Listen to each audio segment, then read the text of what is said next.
I'm Justin Pritchard. In this video, it's a 10-year recap of the Toyota Corolla to help used car shoppers decide where they should start looking and how to make the best purchase decision for their dollars. There aren't a lot of used cars with a reputation as solid as the Toyota Corolla, but if you're considering one from the past decade, say 2014 to 2024 model years, then you might have some questions like which model years got major boosts to feature content and safety equipment. When did Android Auto and Apple CarPlay finally join the Corolla lineup? What's the difference between the Corolla LE Eco and the Corolla Hybrid, and which one should you buy? Which models came with a manual transmission, all-wheel drive, the most up-to-date versions of the Toyota Safety Sense system? And of course, there's always this question: which car is faster, the 2020 Toyota Corolla Hybrid or the 2020 Toyota Corolla non-hybrid? The answer might surprise you, and the difference in acceleration between these two machines might surprise you too. So let's take a look.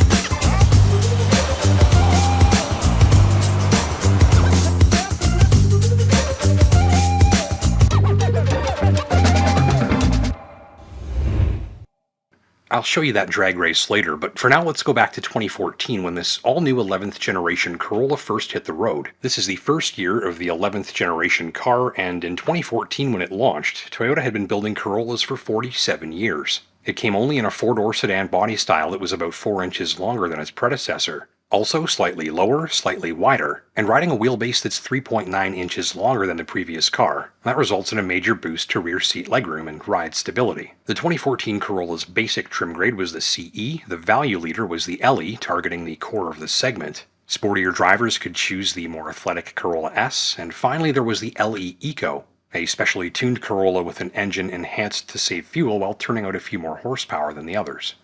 Just remember that the Corolla LE Eco is not the Corolla Hybrid. That arrives further into this timeline, so we'll cover it shortly. Instead, that Corolla LE Eco is just a Corolla with an extra fuel-efficient gas engine. You could have a manual 6-speed or CVT automatic on the Corolla S. The LE and LE Eco models came automatic CVT only. And in 2014, the basic Corolla CE came with a 4-speed automatic or 6-speed stick.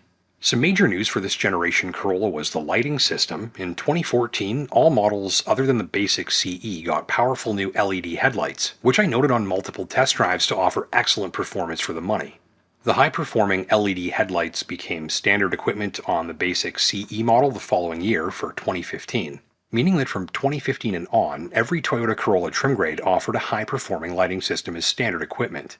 Elsewhere, it's basic equipment for the CE this year, 15-inch wheels, which means cheaper tire replacements and winter tire costs, by the way, a CD and MP3 player, USB audio input and Bluetooth, as well as power windows, power locks, and 8 airbags round out the standard feature content. Next up the line, it's the LE with heated mirrors, a sunroof available in the optional upgrade package. 16-inch wheels, a touchscreen display, and CVT automatic transmission is the only option.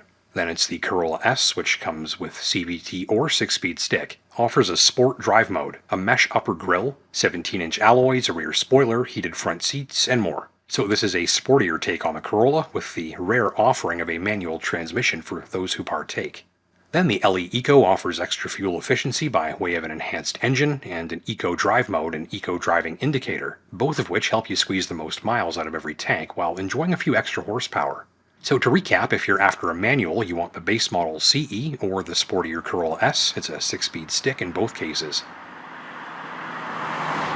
Under the hood, it's a 1.8-liter twin-cam 4-cylinder with 132 horsepower and 128 pounds of torque on most models, while the Corolla LE Eco's specialized engine, which is not a hybrid, remember, uses a more advanced valve train to bump horsepower slightly up to 140 while saving a little bit of gas. Elsewhere, there were minimal changes for 2015 and 2016, which is fine because what you probably want is a 2017 or newer model anyways.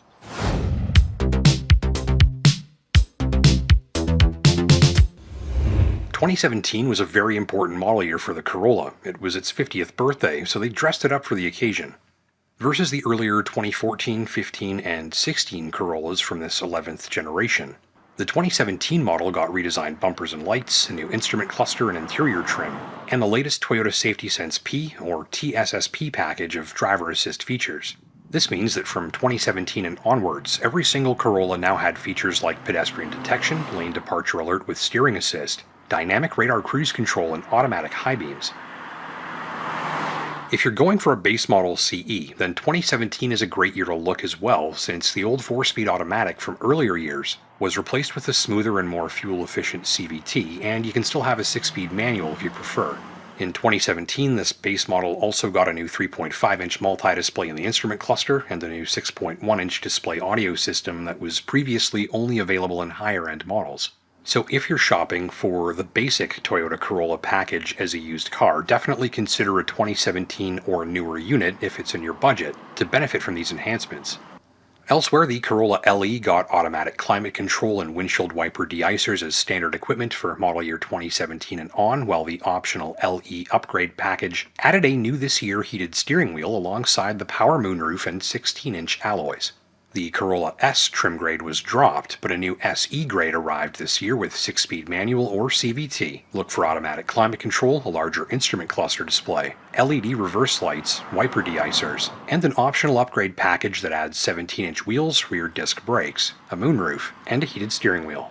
There's a new Corolla X SE trim grade brought in this year too. It only comes with the CVT transmission, and it adds high-end features for the Corolla's most decked-out trim grade yet. The LE Eco remains on sale with a new wiper de-icer system and updated displays too. These changes all carry through into the 2018 model year when Toyota adds a new XLE trim grade as the ultimate top-of-the-line version of the Corolla, with its biggest list of feature content yet. So selection expands as the years go on, from 4 trim grades at launch in 2014 to 8 trim grades available in 2019, and that is when the Toyota Corolla would get its first new sibling.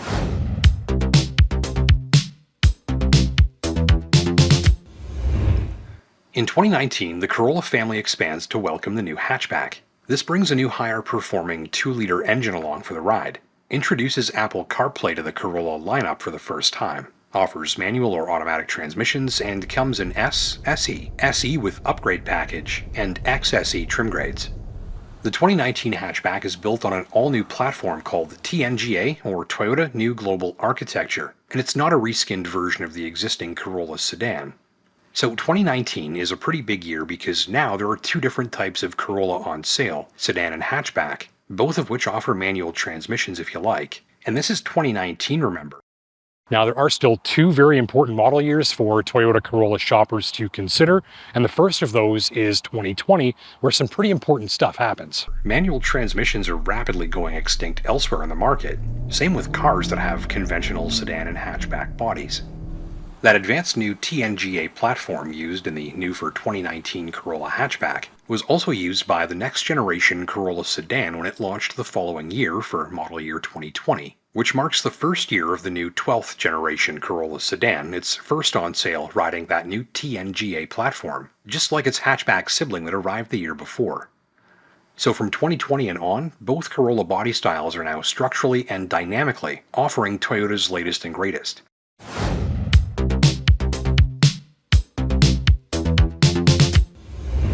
This 12th generation redesign for 2020 features widened front and rear tracks, a lower engine mounting position, a lower hood, lower ride height, and therefore lower center of gravity, and for the first time available 18-inch wheels.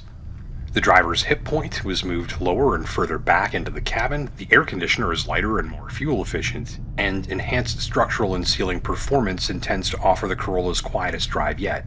The LE and XLE trim grades keep the 1.8-liter 4-cylinder from the previous generation car, while the SE and XSE trim grades run the new 2-liter dynamic force engine with 169 horsepower in the driver's choice of CVT or 6-speed stick. The advanced TSSP safety and driver assist system remains standard across all 7 newly available trim grades, making adaptive radar cruise standard on all models.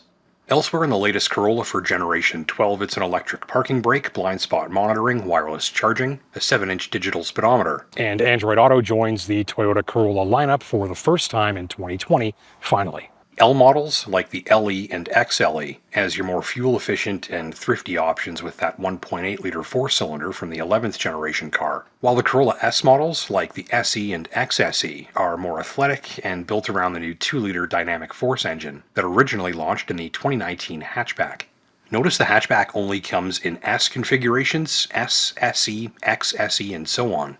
There's no LE or XLE designation for the hatchback, as this shopper tends to want the sportier trim grades. There is some other important stuff going on under the hood this year too. With the Corolla sedan's switch over to the TNGA platform for model year 2020, the time was right for a Corolla hybrid. So a new hybrid engine was added to the lineup, resulting in the first ever Toyota Corolla hybrid, but it's only available in the sedan. The Corolla's hybrid engine will automatically cut your fuel bill by about a third, and that's both in highway and stop-and-go driving, where hybrid engines like this one are especially efficient. You'll pay more upfront for a used Corolla hybrid, but depending on the price of gas and how often you drive, the engine will cover its added cost with fuel savings before too long. And then it's more gas money left over for groceries and improved performance along the way. Compared to a standard Corolla sedan with non-hybrid engine, there's a significant performance advantage from the hybrid, despite its ability to slash your fuel bill. Here's how that pans out in the drag race I mentioned earlier.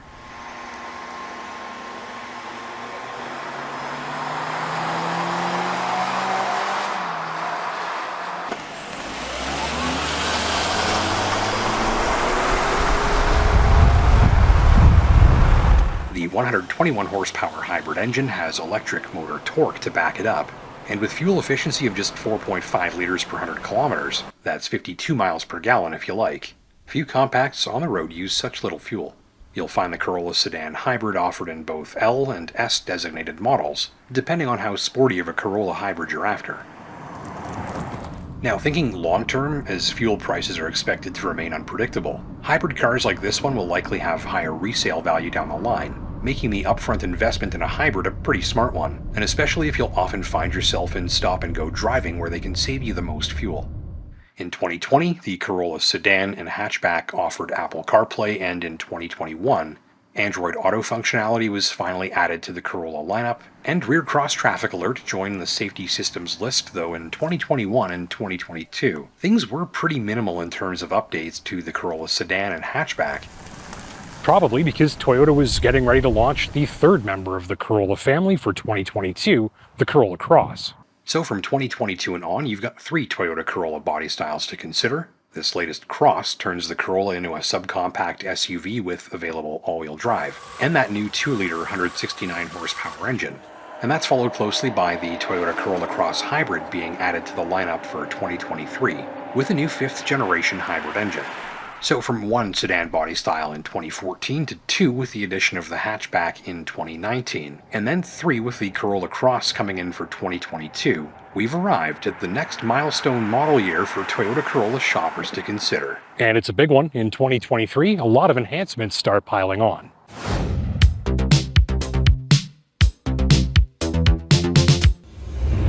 There are now 3 hybrid grades for the Corolla sedan, and remember there's a hybrid Corolla Cross now too, as well as the hatchback that doesn't come with the hybrid engine.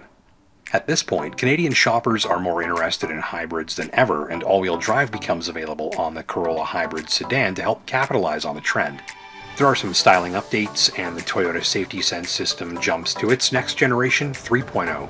So now you've got enhanced performance of earlier safety systems and some new ones, like adaptive front lighting, parking assist, parking support braking, road sign recognition, and lane tracing assist for a smoother drive.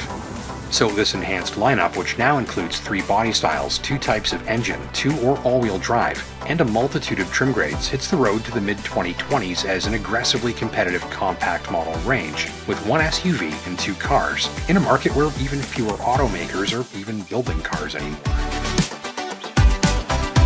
Well, thank you for watching. My name's Justin Pritchard. That's all I've got for you this time. Don't forget to click the like and subscribe buttons down below if you're watching on YouTube and you learned something new. And until next time, take care and drive safe.